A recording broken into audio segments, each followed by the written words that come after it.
نحمده ونصلي ونسلم على رسوله الكريم أما بعد فأعوذ بالله من الشيطان الرجيم بسم الله الرحمن الرحيم رب اشرح لي صدري ويسر لي أمري واحلل عقدة من لساني يفقهوا قولي ربنا آتنا في الدنيا حسنة وفي الآخرة حسنة وقنا عذاب النار آمین بجاہ سید المرسلین صلی اللہ علیہ وسلم۔ پارہ 29 کے اندر سورۃ الجن کا آغاز ہے۔ سورہ جن مکہ مکرمہ میں نازل ہوئی ہے۔ اس سورت میں 2 رکوع اور 28 آیتیں ہیں۔ اس سورت میں چونکہ جنات کے احوال اور ان کے اقوال ذکر کیے گئے تو اسی مناسبت سے اس سورت کا نام سورہ جن رکھا گیا۔ بسم اللہ الرحمن الرحیم، اللہ کے نام سے شروع جو نہایت مہربان رحمت والا ہے۔ آیت نمبر 1 اور 2 میں فرمایا، اے حبیب تم فرماؤ میری طرف وحی کی گئی ہے کہ جنات کے ایک گروہ نے میری تلاوت کو غور سے سنا تو انہوں نے کہا بے شک ہم نے ایک عجیب قرآن سنا جو بھلائی کی طرف رہنمائی کرتا ہے تو ہم اس پر ایمان لائے اور ہم ہرگز کسی کو اپنے رب کا شریک نہ ٹھہرائیں گے۔ اللہ تعالیٰ نے اپنے رسول صلی اللہ علیہ وسلم کو حکم ارشاد فرمایا کہ وہ اپنے صحابہ کرام رضی اللہ عنہم کے سامنے جنات کا واقعہ ظاہر فرما دیں اور یہ بات بھی بیان فرما دیں کہ جس طرح وہ انسانوں کی طرف مبعوث فرمائے گئے ہیں اسی طرح جنات کی طرف بھی مبعوث فرمائے گئے ہیں، تاکہ کفار قریش کو معلوم ہو جائے کہ جنات اپنی سرکشی کے باوجود جب قرآن مجید سنتے ہیں تو وہ اس کے اعجاز کو پہچان لیتے ہیں اور اس پر ایمان لے آتے ہیں، جبکہ انسان ہونے کے باوجود ان کی حالت جنات سے بھی گئی گزری ہے۔ تو فرمایا گیا کہ اے حبیب صلی اللہ علیہ وسلم آپ لوگوں سے فرما دیں کہ اللہ تعالیٰ کی طرف سے میری طرف وحی کی گئی ہے کہ نصیبین کہ کچھ جنہوں نے مکہ اور طائف کے درمیان نخلا کے مقام پر فجر کی نماز میں میری تلاوت کو غور سے سنا تو انہوں نے اپنی قوم میں جا کر کہا کہ ہم ایک عجیب قرآن سنا جو اپنی فصاحت اور بلاغت، مضامین کی خوبی اور معنی کی بلندی میں ایسا نادر ہے کہ مخلوق کا کوئی کلام اس سے کوئی نسبت ہی نہیں رکھتا، اور اس کی یہ شان ہے کہ وہ توحید اور ایمان کے راستے کی طرف رہنمائی کرتا ہے۔ تو ہم اس قرآن پر ایمان لائے اور آج کے بعد ہم ہرگز کسی کو اپنے رب کا شریک نہ کریں گے۔ تو ان جنات کی تعداد مفسرین نے 9 تک بیان کی ہے۔ ان جنوں کا ذکر سورہ جن کے بعد نازل ہونے والی سورت سورہ احقاف میں بھی کیا گیا ہے۔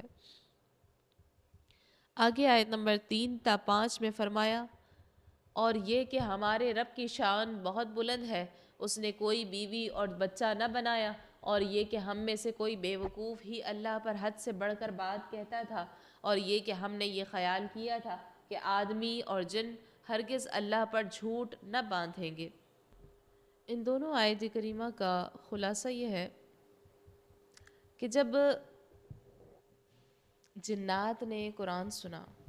اور وہ اللہ کی وحدانیت اور ایمان سے واقف ہوئے تو وہ اس اعتقادی غلطی سے بھی آگاہ ہو گئے جو کافر انسان اور جنات اللہ کے بارے میں کرتے تھے کہ اللہ کے لیے مخلوق کی طرح بیوی اور بچہ مانتے تھے۔ ان جنات نے قوم کے سامنے کہا کہ ہمارے رب کی شان بہت بلند ہے اور اس نے اپنے لیے کوئی بیوی اور بچہ نہیں بنایا، کیونکہ بیوی اور بچے حاجت اور ضرورت کے لیے بنائے جاتے ہیں، جبکہ اللہ تعالیٰ تو ہر نقص و عیب سے پاک ہے اور وہ ایسا بے نیاز ہے کہ اس کے لیے بیوی اور بچے کا تصور تک نہیں کیا جا سکتا، اور ہم میں سے کوئی بے وقوف ہی اللہ پر حد سے بڑھ کر جھوٹی بات کہتا تھا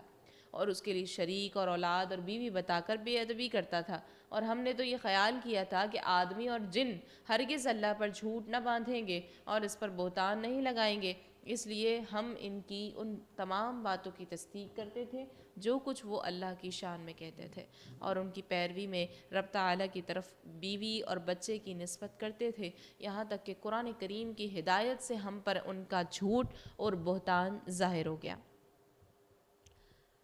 پھر آگے آیت نمبر 6 میں فرمایا، اور یہ کہ آدمیوں میں سے کچھ مرد جنوں کے کچھ مردوں کی پناہ لیتے تھے تو انہوں نے ان جنوں کی سرکشی کو مزید بڑھا دیا۔ دور جاہلیت میں عرب کے لوگ جب سفر کرتے اور کسی میدان میں انہیں شام ہو جاتی تو وہ کہتے ہیں کہ ہم اس جگہ کے شریر جنات سے ان کے سردار کی پناہ چاہتے ہیں۔ اس طرح ان کی رات امن سے گزر جاتی۔ انسانوں کے اسی عمل کی طرف اشارہ کرتے ہوئے ان جنات نے اپنی قوم سے کہا کہ آدمیوں میں سے کچھ مردوں کی پناہ لیتے تھے، اور جب جنات نے انسانوں کی یہ حالت دیکھی تو وہ سمجھے کہ واقعی ہم میں بہت قدرت ہے، کیونکہ مخلوق میں سب سے بہتر یعنی انسان بھی ہمارے حاجت مند ہیں۔ انسانوں کی اسی عمل کی وجہ سے جنات میں سرکشی بڑھ گئی اور وہ شیطانوں کی پیروی کرنے اور ان کے وسوسے قبول کرنے کی طرف اور زیادہ راغب ہو گئے۔ آیت نمبر 7 میں فرمایا، اور یہ کہ انہوں نے ویسے ہی گمان کیا جیسا اے جنوں تم نے گمان کیا کہ اللہ ہرگز کوئی رسول نہ بھیجے گا یا ہرگز کسی کو مرنے کے بعد دوبارہ زندہ نہ کرے گا۔ اس آیت کا ایک معنی یہ ہے کہ ایمان قبول کرنے والے جنات نے اپنی قوم کے کافر جنات سے کہا، اے جنوں، انسانوں نے بھی ویسے ہی گمان کیا تھا جیسا کہ تم نے گمان کیا کہ اللہ حضرت عیسیٰ علیہ السلام کے بعد ہرگز کوئی رسول نہ بھیجے گا۔ اللہ تعالیٰ نے انسانوں کی طرف آخری نبی محمد مصطفیٰ صلی اللہ علیہ وسلم کو بھیجا تو وہ ان پر ایمان لائے، لہٰذا اے جنات کے گروہ تم بھی انسانوں کی طرح سید المرسلین صلی اللہ علیہ وسلم پر ایمان لے آؤ۔ دوسرا معنی یہ ہے کہ اے کفار قریش، جنات بھی تمہاری طرح یہی گمان کرتے تھے کہ اللہ تبارک و تعالی ہرگز کسی کو مرنے کے بعد نہیں اٹھائے گا۔ پھر جب انہوں نے قرآن کو سنا تو وہ ہدایت پا گئے اور مرنے کے بعد اٹھائے جانے کا اقرار کرنے لگے، تو تم جنات کی طرح اقرار کیوں نہیں کرتے؟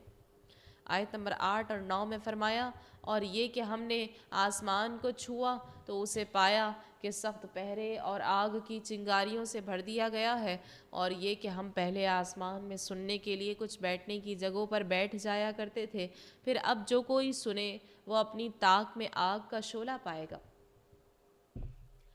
جنات نے کہا کہ ہم اپنی عادت کے مطابق آسمان والوں کا کلام سننے کے لیے آسمان دنیا پر جانا چاہا تو اسے یوں پایا کہ فرشتوں کے سخت پہرے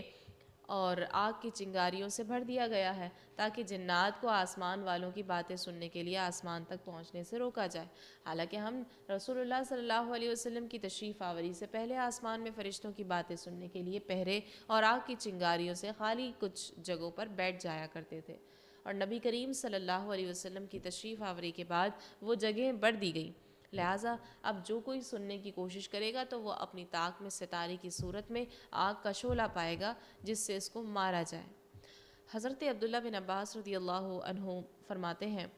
جن آسمانوں کی طرف چڑھتے اور انتہائی غور سے وحی سنتے اور ایک کلمہ سن کر 9 کلمے اپنی طرف سے ملا لیتے، ایک کلمہ تو حق ہوتا لیکن جو اضافہ کرتے وہ باطل ہوتا۔ رسول اللہ صلی اللہ علیہ وسلم کی بعثت کے بعد انہیں وہاں جانے سے روک دیا گیا۔ انہوں نے یہ معاملہ ابلیس سے ذکر کیا، اور اس سے پہلے انہیں ستاروں سے نہیں مارا جاتا تھا۔ ابلیس نے کہا کہ ضرور زمین میں کوئی نیا واقعہ رونما ہوا جس کی وجہ سے یہ رکاوٹ آئی ہے۔ اس نے اپنا لشکر بھیجا، انہوں نے رسول اللہ صلی اللہ علیہ وسلم کو پہاڑوں کے درمیان یا مکہ میں نماز پڑھتے ہوئے پایا۔ پھر اس لشکر نے ابلیس سے ملاقات کر کے یہ بات اسے بتائی تو اس نے کہا یہی وہ نئی بات ہے جو زمین میں پیدا ہوئی ہے۔ آیت نمبر 10 میں فرمایا، اور یہ کہ ہمیں نہیں معلوم کہ کیا زمین میں رہنے والوں سے کسی برائی کا ارادہ فرمایا گیا ہے یا ان کے رب نے ان کے ساتھ کسی بھلائی کا ارادہ فرمایا ہے۔ اس آیت کی تفسیر میں ایک قول یہ ہے کہ ایمان قبول کرنے والے جنات کو یہ ڈر ہوا کہ زمین پر رہنے والے بہت سارے لوگ ایمان نہیں لائیں گے۔ اس پر انہوں نے اپنی قوم سے کہا کہ ہم نہیں جانتے کہ جس قرآن پر ہم ایمان لائے ہیں زمین پر رہنے والے اس کا انکار کرتے ہیں یا اس پر ایمان لاتے ہیں۔ دوسرا قول یہ ہے کہ ابلیس نے کہا کہ ہمیں نہیں معلوم کہ ہماری اس بندش اور روک سے اللہ نے زمین والوں پر عذاب نازل کرنے کا ارادہ فرمایا ہے یا ان کی طرف کسی رسول کو بھیجنے کا ارادہ فرمایا ہے۔ اور تیسرا قول یہ ہے کہ جنات نے رسول اللہ صلی اللہ علیہ وسلم کی تلاوت سننے سے پہلے آپس میں کہا کہ ہم نہیں جانتے کہ سید المرسلین صلی اللہ علیہ وسلم کو انسانوں کی طرف بھیج کر ان کے ساتھ برائی کا ارادہ فرمایا گیا ہے یا ان کی بھلائی چاہی گئی ہے، کیونکہ اگر لوگ انہیں جھٹلائیں گے تو وہ اپنے جھٹلانے کی وجہ سے سابقہ امتوں کی طرف ہلاک کر دیے جائیں گے، اور اگر ایمان لے آئیں گے تو ہدایت پا جائیں گے۔ پھر آگے آیت نمبر 11 اور 12 میں فرمایا اور یہ کہ ہم میں کچھ نیک ہیں اور کچھ اس کے علاوہ ہیں، ہم مختلف راہوں میں بٹے ہوئے ہیں، اور یہ کہ ہمیں یقین ہو گیا ہے کہ ہم ہرگز زمین میں اللہ کو بے بس نہیں کر سکتے اور نہ زمین سے بھاگ کر اسے بے بس کر سکتے ہیں۔ اس آیت کی ایک تفسیر یہ ہے کہ ایمان قبول کرنے والے جنات نے اپنے ساتھیوں کو رسول اللہ صلی اللہ علیہ وسلم پر ایمان لانے کی دعوت دینے کے بعد ایک دوسرے سے کہا کہ قرآن کریم سننے کے بعد ہم میں کچھ مخلص مومن متقی اور ابرار ہیں اور کچھ کامل نیک نہیں ہیں، اور ہم مختلف مذاہب کی طرح مختلف احوال میں بٹے ہوئے ہیں۔ دوسری تفسیر یہ ہے کہ جنات نے کہا کہ قرآن کریم سننے سے پہلے ہم میں سے کچھ جنات طبعی طور پر نیک سیرت ہیں اور دوسروں کے ساتھ معاملات کرنے میں نیکی اور بھلائی کی طرف مائل ہیں، اور کچھ ان کی طرح نیک سیرت نہیں ہیں اور ہم مختلف حالتوں میں بٹے ہوئے ہیں۔ تیسری تفسیر یہ ہے کہ جنات نے کہا کہ قرآن کریم سننے سے پہلے ہم میں سے کچھ جنات حضرت عیسیٰ علیہ السلام پر ایمان لانے والے اور اللہ کی وحدانیت کا اقرار کرنے والے ہیں، اور کچھ کافر بھی ہیں، اور ہم مختلف دینوں میں بٹے ہوئے ہیں۔ پھر فرمایا وَأَنَّا ظَنَنَّا، اور یہ کہ ہمیں یقین ہو گیا ہے۔ جنات نے کہا کہ اللہ کی آیات میں غور و فکر کرنے کے بعد ہمیں یقین ہو گیا ہے کہ ہم زمین کے کسی کنارے میں بھی رہ کر اللہ کو ہمارے بارے میں اپنا ارادہ پورا کرنے سے بے بس نہیں کر سکتے، اور نہ زمین سے آسمان کی طرف بھاگ کر اسے بے بس کر سکتے ہیں۔ آیت نمبر 13 میں فرمایا اور یہ کہ ہم نے جب قرآن ہدایت کو سنا تو اس پر ایمان لائے، تو جو اپنے رب پر ایمان لائے اسے نہ کسی کمی کا خوف ہوگا اور نہ کسی زیادتی کا۔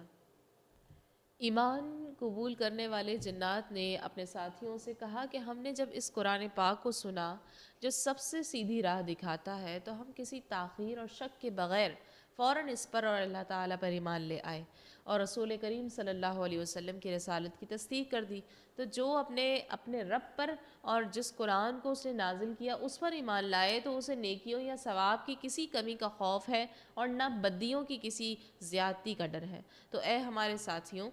تم بھی ہماری طرح قرآن اور نبی کریم صلی اللہ علیہ وسلم پر ایمان لے آؤ۔ آیت نمبر 14 اور 15 میں فرمایا اور یہ کہ ہم میں کچھ مسلمان ہیں اور کچھ ظالم، تو جو اسلام لائے تو وہی ہیں جنہوں نے ہدایت کا قصد کیا، اور بہرحال جو ظالم ہیں تو وہ جہنم کے ایندھن ہو گئے۔ جنات نے کہا قرآن سننے کے بعد ہم مختلف ہو گئے ہیں کہ ہم میں سے کچھ جنہوں نے اسلام قبول کر لیا اور کچھ نے اسلام قبول کرنے سے انکار کر دیا اور راہ حق سے پھر گئے۔ تو جنہوں نے اسلام قبول کر لیا انہوں نے تو ہدایت کا ارادہ کیا، ہدایت اور راہ حق کو اپنا مقصود ٹھہرایا، اور بہرحال جو کافر اور راہ حق سے پھرنے والے ہیں وہ قیامت کے دن جہنم کے ایندھن ہوں گے اور ان کے ذریعے جہنم کو بھڑکایا جائے گا۔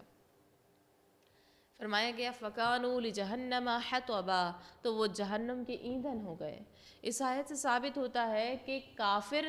جن جہنم کی آگ کے عذاب میں گرفتار کیے جائیں گے، اور یاد رہے کہ جنات اگرچہ آگ سے پیدا کیے گئے ہیں لیکن اللہ اس بات پر قادر ہے کہ وہ آگ کو آگ کے ذریعے عذاب میں مبتلا کر دے یا جنات کی ہیئت تبدیل کر کے انہیں عذاب دے۔ لہٰذا یہ نہیں کہا جا سکتا کہ جب جنات آگ سے پیدا کیے گئے ہیں تو انہیں آگ سے عذاب کیسے ہوگا۔ پھر آگے آیت نمبر 16 میں فرمایا اور یہ کہ اگر وہ راستے پر سیدھے ہو جاتے تو ضرور ہم انہیں وافر مقدار میں پانی دیتے۔ اس آیت کی ایک تفسیر یہ ہے کہ اے حبیب صلی اللہ علیہ وسلم، آپ اپنی امت سے فرما دیں کہ مجھے یہ وحی کی گئی ہے کہ اگر انسان اسلام کے راستے پر سیدھے ہو جاتے اور ایمان لے آتے تو ضرور ہم دنیا میں ان پر رزق وسیع کرتے اور انہیں کثیر پانی اور وسعت عیش عنایت فرماتے۔ دوسری تفسیر یہ ہے کہ اے حبیب صلی اللہ علیہ وسلم، آپ فرما دیں مجھے یہ وحی کی گئی ہے کہ اگر کافر اپنی گمراہی کے راستے پر قائم رہتے تو ہم ان پر اپنا رزق وسیع کر دیتے۔ پھر آیت نمبر 17 میں فرمایا تاکہ اس بارے میں ہم انہیں آزمائیں، اور جو اپنے رب کی یاد سے منہ پھیرے تو وہ اسے چڑھ جانے والے عذاب میں ڈال دے گا۔ یعنی ہم ایمان لانے والوں پر رزق اس لیے وسیع کر دیتے تاکہ اس کے بارے میں ہم انہیں آزمائیں کہ وہ رزق ملنے پر ہمارا شکر ادا کرتے ہیں یا نہیں، اور اس رزق کو اللہ کی رضا حاصل کرنے میں خرچ کرتے ہیں یا اپنی نفسانی خواہشات کی تکمیل اور شیطان کی مرضی کے مطابق خرچ کرتے ہیں۔ تو اس آیت سے یہ معلوم ہوا کہ مسلمانوں کو وسیع رزق دیا جانا ان کی آزمائش کے لیے ہے کہ وہ اس رزق کا استعمال کیسے کرتے ہیں۔ لیکن افسوس فی زمانہ اکثر مالدار مسلمان اس آزمائش میں ناکام نظر آ رہے ہیں، کیونکہ ان کی دولت اللہ کی رضا کے کاموں میں صرف ہونے کے بجائے ہر طرح کا دنیاوی عیش حاصل کرنے میں لگائی جا رہی ہے۔ ان کی دولت سے عالیشان مکانات کی تعمیر، ان میں دنیا کی ہر سہولت مہیا کرنے کی کوشش کی جا رہی ہے۔ صرف شوق پورا کرنے کی خاطر دنیا کی مہنگی ترین گاڑیاں خریدی جا رہی ہیں، اور مسلمان کہلانے والے مالداروں کی طرف سے اپنے نفس کی خواہشات اور شہوت کی تکمیل کے لیے کروڑوں ڈالر لمحوں میں اڑائے جا رہے ہیں۔ تو ان کی دولت دنیا کی رنگینی سے لطف اندوز ہونے کے لیے دوسرے ممالک کے مہنگے ترین سفر، دنیا کی حسین ترین عورتوں سے اپنی عیش و نشاط کی بزم سجانے میں صرف ہو رہی ہیں، اور یہ لوگ ایک دوسرے پر اپنی برتری ظاہر کرنے کے لیے حرام کاموں میں پانی کی طرح پیسہ بہا دیتے ہیں، جبکہ نیک کاموں میں خرچ کرتے وقت انہیں اپنی دولت کم ہونے کا خطرہ رہتا ہے۔ اے کاش دولت مند مسلمان اپنی عملی حالت پر غور کر کے اسے سدھارنے کی کوشش کریں، اور اللہ کا دیا ہوا مال اس کی نافرمانی میں خرچ کرنے کی بجائے صرف اس کی اطاعت و فرمانبرداری میں صرف کرنے کی طرف راغب ہو جائیں۔ اللہ تعالیٰ ایسے لوگوں کو ہدایت دے، عقل سلیم عطا فرمائے۔ مزید فرمایا گیا وَمَن يُعَرِّضْ عَن ذِكْرِ رَبِّهِ، اور جو اپنے رب کی یاد سے منہ پھیرے، یعنی جو قرآن پاک سے یا اللہ تعالیٰ کی وحدانیت کا اقرار کرنے سے یا اس کی عبادت کرنے سے منہ پھیرے، تو اللہ تعالیٰ اسے چڑھ جانے والے عذاب میں ڈال دے گا جس کی شدت دم بدم بڑھتی ہی جائے گی۔ اس آیت سے معلوم ہوا کہ جو شخص اللہ کے ذکر سے منہ پھیرے اس کا انجام انتہائی دردناک ہے۔ اللہ تعالیٰ ہمیں اپنی یاد میں مصروف رہنے اور اپنا ذکر کرتے رہنے کی توفیق دے۔ آیت نمبر 18 میں فرمایا اور یہ کہ مسجدیں ہی اللہ کی ہیں تو اللہ کے ساتھ کسی کی عبادت نہ کرو،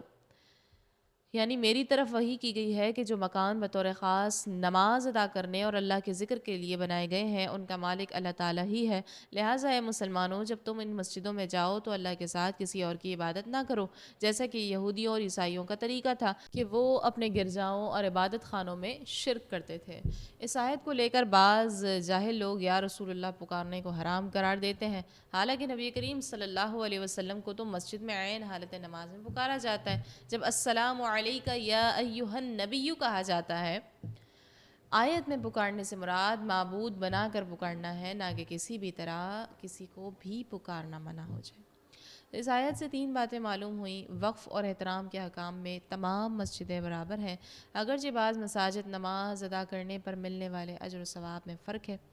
مسجد خاص اللہ کی ہے اور اس کے علاوہ کسی کی ملک ہے نہ ہو سکتی ہے۔ شرک و بت پرستی ہر جگہ جرم ہے، لیکن مسجد میں زیادہ جرم ہے کہ اس میں مسجد کی بے ادبی ہے۔ آیت نمبر 19 میں فرمایا اور یہ کہ جب اللہ کا بندہ اس کی عبادت کرنے کھڑا ہوا تو قریب تھا کہ وہ جن اس پر ہجوم کر دیتے،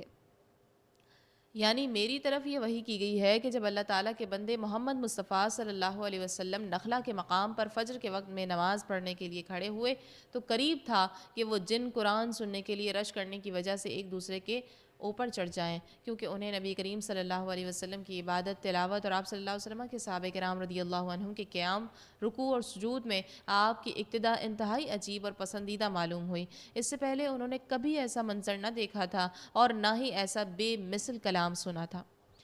اس آیت پر سورۃ الجن کا پہلا رکوع اختتام کو پہنچا۔ دوسرے رکوع کے آغاز میں آیت نمبر 20 میں فرمایا تم فرماؤ میں تو اپنے رب ہی کی عبادت کرتا ہوں اور کسی کو اس کا شریک نہیں ٹھہراتا۔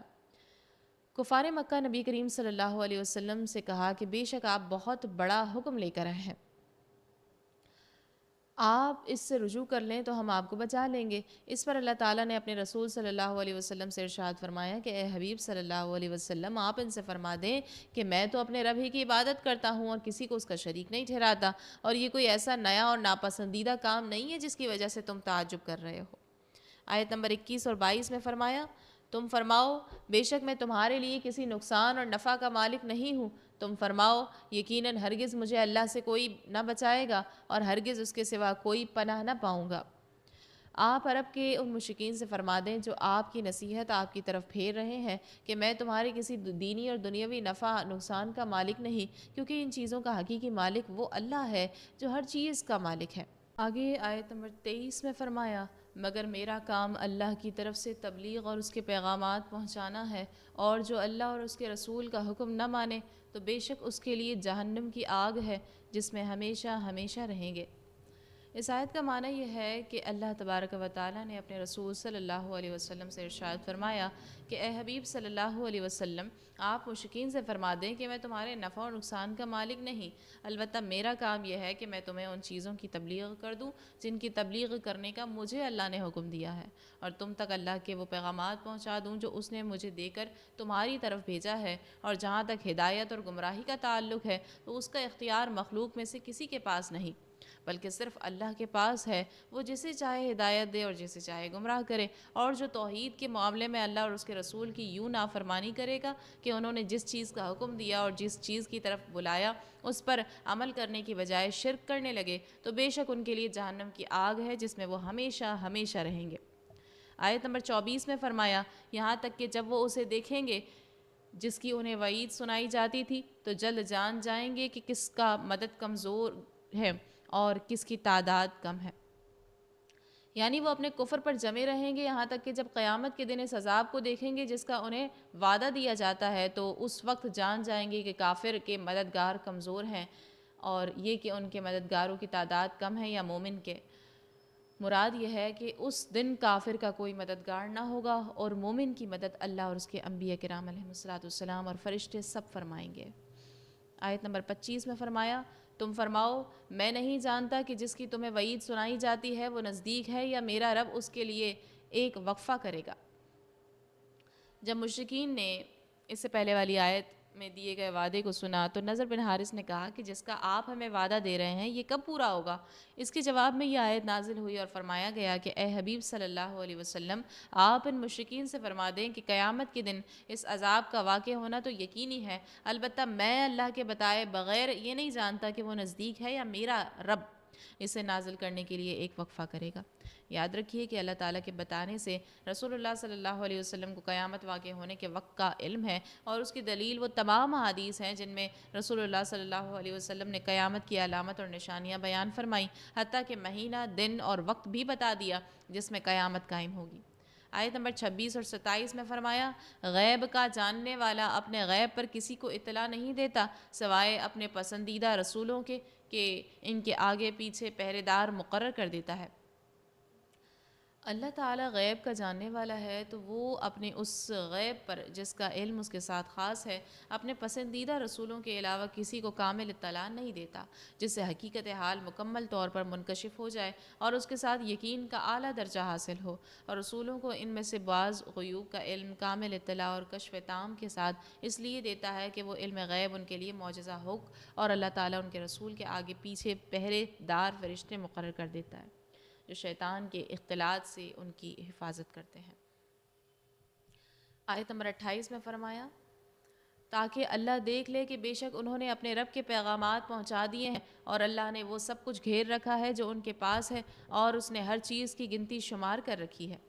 یعنی اللہ تبارک و تعالیٰ کے پسندیدہ رسولوں کی طرف ہر فرشتوں کا یہ پہرا اس لیے لگایا جاتا ہے تاکہ اللہ تعالیٰ دیکھ لے کہ انہوں نے اپنے رب کے پیغامات اختلاط سے محفوظ رکھ کر پہنچا دیے ہیں، اور اللہ تعالیٰ کو وہ سب کچھ معلوم ہے جو ان رسولوں اور فرشتوں کے پاس ہے، تو ان کے امور میں سے کوئی چیز بھی اللہ تعالیٰ سے مخفی نہیں، اور اس نے اپنی پیدا کی ہوئی ہر چیز کی گنتی شمار کر رکھی ہے۔ اور اسی آیت مبارکہ پر سورۃ الجن اپنے اختتام کو پہنچا۔ اللہ کی بارگاہ میں دعا کرتے ہیں،